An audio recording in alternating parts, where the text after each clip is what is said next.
بسم اللہ الرحمن الرحیم والحمد للہ رب العالمین والصلاة والسلام علی سید المرسلین وعلی آلہ وصحبہ اجمعین، اما بعد۔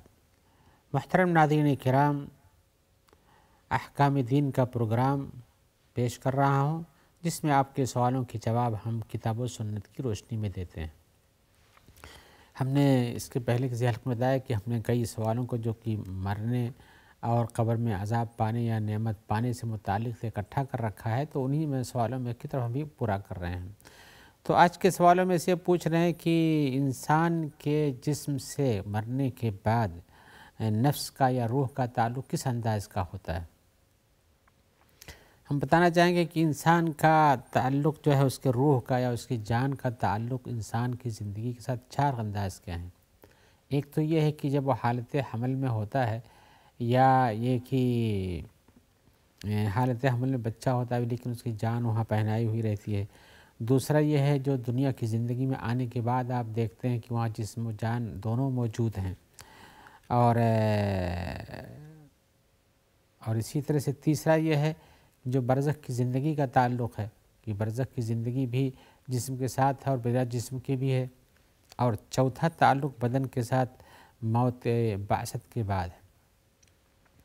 اور یہ آخری جو ہے بعثت کے بعد، یعنی بعثت کون سی مراد ہے؟ یعنی جب قیامت کے لیے لوگوں کو اٹھایا جائے گا، بعث کہتے ہیں اس کو، قیامت پر اٹھایا جانے، زندہ کیے جانے کے بعد جب میدان محشر پہنچیں گے، جنت میں جائیں گے، تو یہ ایک زندگی یہ ہے۔ تو انسان کی روح انسان کے ساتھ جڑی رہتی ہے، سویا ہوا رہتا ہو تب بھی، جاگتا رہتا ہو تب بھی، اور اس سے مر جاتا ہو تب بھی انسان روح جو ہے، روح نہیں مرتی ہے، روح باقی رہتی ہے۔ اور جب انسان کو جب یہاں سے دنیا سے اس کی روح ختم کر کے پھر جب قبر میں جاتا ہے تو قبر میں پھر وہاں جاتا ہے، پھر وہاں ایک زندگی الگ انداز کی ہوتی ہے، اور اس کو ہم کہتے ہیں موت ہو جاتی ہے۔ اس لیے انسان کی زندگی کا تصور جو ہمارے سامنے بروقت موجود ہے وہ دنیا کی زندگی کا ہے۔ آخرت کی زندگی کا تصور وہاں کیسے کیا ہوگا یہ واضح طور پر ہم نہیں کہہ سکتے، اس لیے کہ غیب کی باتیں ہیں، ہم اتنا ہی بتاتے ہیں جتنا معلوم ہوتا ہے۔ اور آخرت کی زندگی جو آخری ہے اس کے بارے میں تفاصیل موجود ہیں کہ وہاں یا تو ہمیشہ زندگی نعمت کی ہے یا ہمیشہ زندگی عذاب کی ہے، اور ان سے عذاب ہٹایا نہیں جاتا ہے۔ تو ایسی صورت میں یہ بات ہے کہ دنیا کی زندگی اور آخرت کی زندگی میں تعلق روح کا جسم سے بہت سے حالات میں جڑا ہوا ہے، اور برزخ کی زندگی میں مر جانے کے بعد اور یہاں سے زندگی سڑ گل جانے کے بعد کبھی کبھار روح لوٹتی ہوگی، جیسے سلام کرنے کو ہوتی ہے، سلام روحی سے وہاں سلام جسم جڑتا ہے اور سلام کا جواب دیتے ہیں، یا ایک ہی مرنے کے بعد جیسے کچھ دنوں تک جب تک لاش سڑتی گلتی جب تک تو جسم موجود رہتا ہے، روح جڑی رہتی ہے۔ لیکن برزخ کی زندگی میں ہمیشہ یہ تعلق جڑا نہیں رہتا ہے، لیکن انسان کو یہاں کی زندگی سے ایک الگ زندگی ہو کر جب سور پھونکا جائے گا تو قبروں سے اپنے جسم و جان کے ساتھ اٹھ کے نکلیں گے، اور ہم اسے مزید تفصیل اور پیش کرنے کے لیے تفصیل نہیں دینا چاہتے ہیں، بس اسی بس ختم کرتے ہوئے بتانا چاہتے ہیں کہ ایک آگے سوال کی طرف جو ہمارے سامنے آ رہا ہے وہ پوچھ رہے ہیں کہ قیامت کے دن لوگ کیسے اٹھائے جائیں گے، کیا کیفیت ہوگی، کیا شکل ہوگی، کیا طور طریقہ ہوگا، کیا طرز ہوگا، یہ پوچھنا چاہتے ہیں۔ اور انہوں نے کہا ہے کہ ایک حدیث چونکہ ہم نے پڑھی ہے، حدیث میں آیا ہوا ہے کہ اللہ کے رسول صلی اللہ علیہ وسلم فرمایا ہے یحشر الناس حفاۃ عراۃ غرلا، لوگوں کو میدان محشر میں پہنچایا جائے گا جب وہ بالکل ننگے ہوں گے اور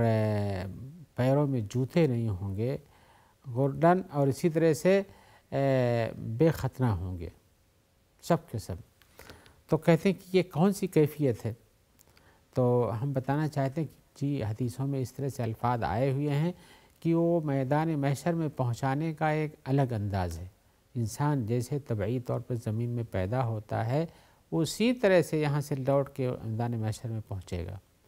اور یہاں پہ انسان کی جتنی ضروریات زندگی دنیا کی ہیں وہاں وہ سب ختم ہو جائیں گی۔ وہاں تو برزخ کی زندگی میں جیسے کچھ رہتے ہیں وہاں دنیا کی زندگی سے کوئی لینا دینا نہیں، نہ کھانا ہے، نہ پینا ہے، نہ بیوی ہے، نہ بچے ہیں، نہ اور سب زیب و زینت ہے، سب چیزیں ختم ہو جاتی ہیں۔ آخرت کے اندر بھی جب پہنچیں گے تو دنیا کی زندگی میں جیسے انسان پیدا ہوتا ہے اسی طرح سے پہنچیں گے۔ آئیے ہم حضرت عائشہ رضی اللہ تعالیٰ عنہ کی ایک حدیث کا حوالہ دیتے ہوئے آپ کو سناتے ہیں۔ حضرت عائشہ کہتی ہیں کہ ہم نے رسول اللہ صلی اللہ علیہ وسلم سے فرماتے ہوئے سنا، یحشر الناس یوم القیامت حفاتاً عراۃً غرلاً، کہ لوگ قیامت کے دن اٹھائے جائیں گے میدان محشر کے لیے ننگے پیر، ننگے جسم اور غیر ختنہ کیے ہوئے۔ تو کہتی ہیں کہ ہم نے رسول اللہ صلی اللہ علیہ وسلم سے کہا الرجال والنساء جميعاً، اس طرف سے جب یہ اٹھا کر میدان محشر طرف جائیں گے سب اٹھ کر کے قبروں سے، تو مرد اور عورت سب اسی طرح سے ہوں گے ننگے وغیرہ وغیرہ۔ تو حضرت عائشہ کو رسول اللہ صلی اللہ علیہ وسلم نے جواب دیا، جیسے ہمیں دنیا کی زندگی کے اندر یہ تصور جب کرتے ہیں کہ سارے لوگ ننگے ہو جائے تو یہ کہ برا سا تصور ہوتا ہے کہ سب کو اپنا صدر چھپا کر رکھنا چاہیے، کپڑے پہن کر رکھنا چاہیے اور صحیح انداز سے نکلنا چاہیے، چلنا چاہیے، لیکن قیامت کے دن ایسا ہوگا تو یہ تو عجیب سا منظر ہوگا۔ تو اللہ کے رسول صلی اللہ علیہ وسلم فرماتے ہیں یا عائشہ الامر اشد من ان ينظر بعضهم الى بعض، عائشہ اس دن کا معاملہ اس سے کہیں زیادہ ہولناک اور خطرناک ہوگا کہ ایک آدمی دوسرے آدمی ایک دوسرے کو دیکھے، یہ ننگا ہے اور وہ ننگا ہے اور یہ ایسے ہے ویسے ہے۔ کہا یہ دیکھنے کے وقت سب اپنے عالم میں پریشان ہوں گے، کیسے جیسے مان لیجیے سونامی آ جاتی تو کس کو خبر ہے کہ وہ ننگا بھاگ رہا ہے، کہ وہ کپڑا پہن کے بھاگ رہا ہے، کہ وہ جوتا پہن کے بھاگ گیا ہے، کہ وہ ختنہ کیا ہوا کہ نہیں ختنہ کیا ہوا ہے، ہر ایک کو اپنے جان کی فکر ہے، بھاگ مچی ہوئی ہے۔ تو کہا کہ قیامت کا دن جب ہوگا میدان محشر میں لوگ جب بھاگیں گے سور پھونکنے کے بعد تو اس کا عالم بڑا ہی عجیب ہوگا، وہاں کسی کو یہ وقت نہیں، یہ سوچنے کا وقت ہی نہیں کہ دیکھے کون ننگا کون پیدل ہے، کون پہنا ہوا، کون ختنے والا، کون بلا ختنے والا ہے۔ یہ بخاری کی روایت ہے، مسلم شریف میں بھی ہے۔ تو یہ حضرت عائشہ کی حدیث جو میں آپ کو سنا رہا ہوں، تو اللہ کے رسول صلی اللہ علیہ وسلم نے کہا کہ وہ عالم کچھ اور ہوگا، دہشت کا، خوفناکی کا، ہولناکی کا، وہاں کوئی کسی کو دیکھے، لیکن اٹھائے جائیں گے لوگ اسی طرح سے۔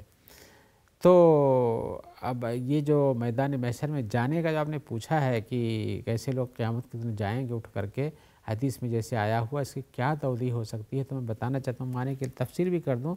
کہ حفات کے معنی ہوتے ہیں، حافی کے معنی ہوتے ہیں وہ آدمی جن کے پیر میں کچھ پہنے نہ ہو،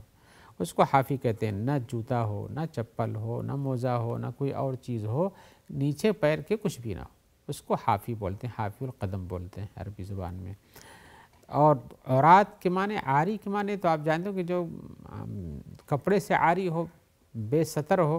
اس کو عاری کہتے ہیں، عاری کی جمع عورات ہے تو گویا کہ ان کے اوپر کپڑے نہیں ہوں گے اور سب کی شرمگاہیں کھلی ہوں گی، اور جیسے کہ وہ اپنی ماں کے بیٹوں سے نکلے ہوئے ہیں ایسے ہی ننگے رہیں گے، مادرزاد ننگا جس کو بولتے ہیں، ایسے ہی مادرزاد ننگے کی حالت میں وہ لوگ وہاں قیامت محشر کی طرف دوڑائیں گے۔ اللہ تعالیٰ فرماتے ہیں کما بدانا اول خلق نعید ہو، جیسے ہم نے شروع میں ان کو پیدا کیا تھا اس طرح سے دوبارہ ہم اسے لوٹا دیں گے، یعنی جیسے آدمی پیدا ہوتا ہے اور اس کے بعد بڑا ہوتا ہے، بڑا ہو کر کے اور جوان ہوتا ہے، پھر بوڑھا ہوتا ہے، پھر بڑھاپے سے اس کے جسم کا پانی مرنے لگتا ہے، گوشت خشک ہو جاتا ہے، پھر اس کے بعد وفات ہو جاتی ہے، وفات ہونے کے بعد پھر مٹی میں پھر سے مل جاتا ہے، سڑ گل جاتا ہے، مٹی بن جاتا ہے۔ تو جیسے شروع میں پیدا ایسے ہو جاتا ہے تو ایسے ہی انسان کی ایک زندگی آتی ہے اور ریسائیکل ہو کر کے ادھر چلی جاتی ہے، ایسے ہی وہ ہو جائے گا، اور جیسے پیدا کیا گیا تھا ایسے ہی اٹھایا جائے گا۔ کما بدانا اول خلق، جیسے ہم نے اس کو شروع میں پیدا کیا تھا ایسے ہی اس کو ہم لوٹا دیں گے۔ تو حقیقتاً انسان اپنے اصلی تخلیق کی طرف آ جائے گا وہ۔ اور غرلن کا جو لفظ ہے کہ غیر ختنہ کیے ہوئے ہوں گے، تو جیسے پیدا ہوتے ہیں بلا ختنہ کے، ختنہ بعد میں ہوتا ہے، اسی پہلی پیدائش کی طرف لوٹ جائیں گے وہ لوگ۔ اور بعض روایتوں میں ایک لفظ کا اضافہ بھی ہے، بہمن کا لفظ آیا ہوا ہے، حفاتاً عراتاً غرلاً، اور کہیں بہمن بھی آیا ہے۔ بہمن کے معنی ہوتے ہیں جن کے پاس مال و دولت نہ ہو، اور حقیقت میں میدان محشر جاگنے والوں کے پاس یہاں تو کسی بھی پریشانی میں لوگ بھاگتے ہیں، مال و دولت سب کچھ چھوڑ کر کے جان بچانے کے لیے، اور وہ معاملہ تو اس سے بھی زیادہ ہولناک ہے۔ تو وہاں بھی کچھ مال و دولت لے کے اپنی طرف نہیں بھاگیں گے، سب تنی طرح ہاتھ لے کے خالی ہاتھ ہی بھاگیں گے۔ تو وہاں پہنچیں گے ایسے ہی، ہاں ان کے ساتھ جو چیز جانے والی ہے وہ اعمال صالحہ ہیں، نیک اعمال ہیں، جو اس کے ساتھ ہی نہیں بلکہ اس سے پہلے پہنچے رہتے ہیں۔ تو حقیقت میں میدان محشر کی طرف جانے کا انداز جو حدیث میں آیا ہوا ہے بہت ہی ہولناک ہے۔ سوچ لیجئے کہ جس میں آدمی کچھ بھی خبر رکھتا ہو، جیسے تھا جس پوزیشن میں تھا ایسے ہی بھاگتا ہے ان سے انسان، تو میدان محشر میں جانے قبروں سے اٹھیں گے، نہ کپڑے ہوں گے بدن پر، نہ چپل جوتا ہوگا، نہ اسی طرح سے ان کے پاس مال و زر ہوگا، خالی ہاتھ جائیں گے اور اسی طرح سے ننگے ہوں گے، ان کے اوپر صدریں ہوں گے، جیسے پہلے پیدا کیے گئے تھے انسانیت میں ایسے ہی رہیں گے اور وہ ایسے ہی میدان محشر میں پہنچیں گے۔ لیکن اس ہولناکی کے عالم میں کوئی یہ نہ سوچے کہ ان کے ننگا اکٹھا، میاں عورت مرد سب کے اکٹھا ہو جانے سے لوگوں کو یہ ہوگا کہ ہر ایک آدمی دوسرے کو دیکھے گا، اس کو شرم آنی چاہیے۔ شرم ہر ایک کو آئے گی، لیکن کیا کرے گا شرم کا وہاں موقع ہے، ہر ایک آدمی ننگا ہی ننگا ہے، اور یہ اس حالت میں ہے کہ وہاں کسی چیز کی اس کو فکر نہیں، صرف میدان محشر پہنچے گی، یہاں سے بھاگو وہاں پہنچو، اور وہاں پھر سامنے جو عذاب ہوگا، جہنم نظر آئے گی، اس کی آوازیں نظر آئیں گی، یا کہ جنت کی طرف بھیجا جائے گا، لوگوں کی حساب کتاب ہوگا، سخت گرمی ہوگی۔ یہ ساری تفصیلات آپ کو کتاب و سنت کی روشنی میں دیکھنا چاہیے، ان کتابوں سے جہاں پر جنت اور جہنم کا تذکرہ آتا ہے۔ آئیے ہمارے سامنے ایک اور سوال ہے، پوچھتے ہیں ہمارے بھائی کی، وہ بچے جو کہ عقلی طور پر کمزور ہوتے ہیں، پیدائشی پاگل کہہ لیجئے یا کم عقل کہہ لیجئے ہوتے ہیں، تو کہتے ہیں کہ ایسے بچوں کے بارے میں کیا حکم ہے؟ کیا جو بھی یہ بھی آئے، پیدا کیے گئے، پلے بڑھے، بڑے ہو گئے، لمبی عمر بھی پا گئے کچھ جگہوں پر، تو ایسے لوگوں کا بھی حساب و کتاب ہونا ہے کہ نہیں ہونا ہے؟ تو ہم یہ کہتے ہیں کہ ایسے بچے جو کہ عقلی طور پر کمزور پیدا ہوئے یا شروع سے کم عقل ہوئے اور وہ اپنا عقل و خرد نہیں سنبھال سکے، ایسے بچوں کا حکم بھی پاگل کے حکم میں ہے۔ یعنی مکمل پاگل نہیں، کچھ ہے، اپنا کھانا پانی کھا لیتے ہیں، لیکن اور کچھ چیزیں زیادہ سمجھتے نہیں یا دوسروں کی نگرانی میں ہمیشہ رہتے ہیں، ایسے بچوں کا حکم بھی پاگل کے حکم میں ہے۔ تو جب پاگل پر کوئی اللہ کا حکم نہیں ہوتا ہے، تکلیف نہیں دی جاتی ہے، اس کو مکلف نہیں بنایا گیا، تو یہ بھی مکلف نہیں ہیں۔ لہذا جب ان کے اوپر مکلف نہیں ہے، یعنی ان پر اللہ کے فرائض کی ذمہ داری نہیں پڑتی ہے، تو ان کا حساب بھی نہیں ہونا ہے، لہذا ایسے لوگوں کا حساب و کتاب نہیں ہوگا۔ لیکن کیا ہوگا؟ کیا وہ جنت میں جائیں گے، کیا جہنم میں جائیں گے؟ ہم یہ بتانا چاہتے ہیں کہ اگر وہ حدیثوں کی روشنی میں جیسا آیا ہوا ہے کہ اگر وہ ماں باپ دونوں مسلمان ہیں تو ان کے بچے بھی اسلام کا حکم رکھتے ہوئے جنتی ہوں گے، اور اگر ماں یا باپ دونوں میں سے ایک مسلمان ہے تب بھی اسی کے تابع ہوں گے۔ لیکن ماں اور باپ دونوں کافر ہیں تو ایسے بچوں کا امتحان ہوگا، قیامت میں، اور اللہ تعالیٰ جیسا چاہتے ہیں تو ان کا امتحان ہوگا، تو امتحان ہونے کے بعد ان کا جو جواب ہوگا اسی جواب کی روشنی میں ان کا فیصلہ کیا جائے گا۔ یہ امتحان قیامت کے دن ہوگا۔ اس کی ایک لمبی حدیث بھی ہے عرصات یوم القیامہ کی، کہ ایسے لوگ جو زمین میں پاگل تھے یا جو بڈھے ہو گئے تھے اور ان کو دین اسلام پہنچا نہیں یا بہت دور تھے، تو ایسے لوگ اللہ سے کہیں گے کہ اللہ تبارک و تعالیٰ یہ تو سمجھدار تھے، ان کے بعد دین پہنچا، دین کو انہوں نے انکار کر دیا، اس پر عمل نہیں کیا، ان کا عذاب ہو، ان کو ثواب ملے، لیکن ہمارا تو کچھ گناہ نہیں، ہم تو دین کو سمجھے ہی نہیں، یا ہمارے بعد دین پہنچا ہی نہیں، یا دین پہنچا اس وقت جب ہم اپنی عقل کھو چکے تھے، بہت بڑھاپے کو آ گئے تھے، یا کوئی کہے کہ ہم پاگل پیدا ہی ہوئے تھے تو ہمارا اس میں کیا قصور ہے، تو اللہ تعالیٰ کہیں گے اس وقت کہ ٹھیک ہے ہم تمہارا امتحان لیں گے۔ تو امتحان لیں گے تو کیا امتحان ہوگا؟ جو تفصیل ہے حدیث میں امتحان کی، قیامت کے دن کچھ لوگوں کے امتحان کی، وہ ایک جہنم کا ایک ٹکڑا بلایا جائے گا، اور وہاں بلانے کے بعد کہا جائے گا کہ تم سب اس میں جہنم میں کس ٹکڑے میں گھس جاؤ کود پڑو۔ تو اس میں سے کچھ لوگ وہاں بھی کٹ حجتی کرتے ہوئے کہیں گے، کچھ لوگ تو چلے جائیں گے، اللہ کا حکم ہے، اللہ کا حکم ماننا ضروری ہے، کچھ لوگ کہیں گے ہم تو اسی جہنم سے بچنے کے لیے تو آج ہم آپ سے حجت کر رہے تھے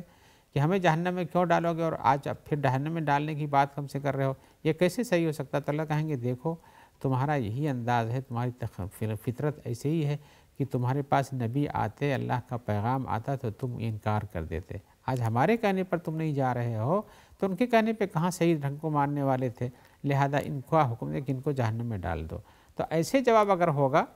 تو جہنمی بن جائیں گے ورنہ جنتی رہیں گے۔ یہ سلسلے میں قیامت کے دن میں جب عذاب ہونے کا جو تذکرہ ہے، ایسے لوگوں کا جن کا دنیا کی زندگی میں جو مکلف نہیں تھے، جن کو شریعت کا حکم لاگو نہ ہو سکا تھا، ایسے لوگوں کا وہاں پر یہ انداز ہوگا۔ آئیے ہم ایک اور سوال کی طرف آتے ہیں۔ سوال میں پوچھ رہے ہیں کہ کیا وہ آدمی جو گناہ کرتا ہے اور سچا توبہ کر لیتا ہے تو جس گناہ سے توبہ کیا ہے اس کے توبہ کرنے کے بعد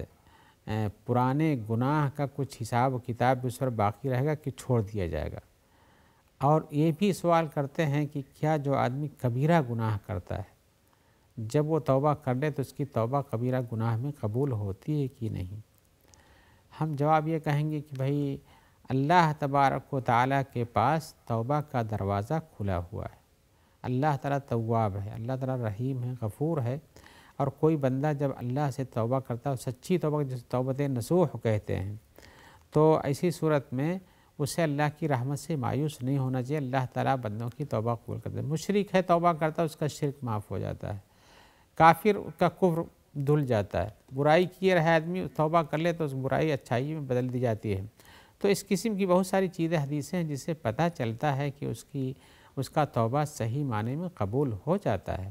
تو جب توبہ قبول ہو جاتا ہے تو اس آیت کو ہمیشہ یاد رکھنا چاہیے اپنے سامنے، قُلْ يَا عِبَادِيَ الَّذِينَ أَسْرَفُوا عَلَىٰ أَنفُسِهِمْ وَلَا تَقْنَطُوا مِن رَحْمَتِ اللَّهِ، کہہ دیجئے اے میرے بندو جنہوں نے اپنے اوپر ظلم و زیادتی کی گناہ کیا ہے اللہ کی رحمت سے مایوس نہ ہو، لا تقنطوا من رحمت اللہ ان اللہ یغفر الذنوب جميعا، اللہ تعالیٰ سارے گناہوں کو معاف کر دیتا ہے، انہ هو الغفور الرحیم، اور وہ غفور الرحیم ہے۔ تو یہ سارے گناہوں کو معاف کرتا ہے، اس میں سے کوئی بھی گناہ آپ کو چاہے کبیرہ ہو چاہے صغیرہ ہو سب معاف ہو سکتے ہیں۔ البتہ حقوق العباد کا مسئلہ اپنی جگہ باقی ہے، لیکن اس کے مزید تفصیل کا وقت ہمارے پاس نہیں ہے۔ ہم انشاءاللہ کسی اور ملاقات میں آپ سے اس کی بھی اور مزید تفصیل کریں گے کہ توبہ میں کس کس چیز کا ہوتا ہے اور حقوق العباد کا کیا مسئلہ ہے۔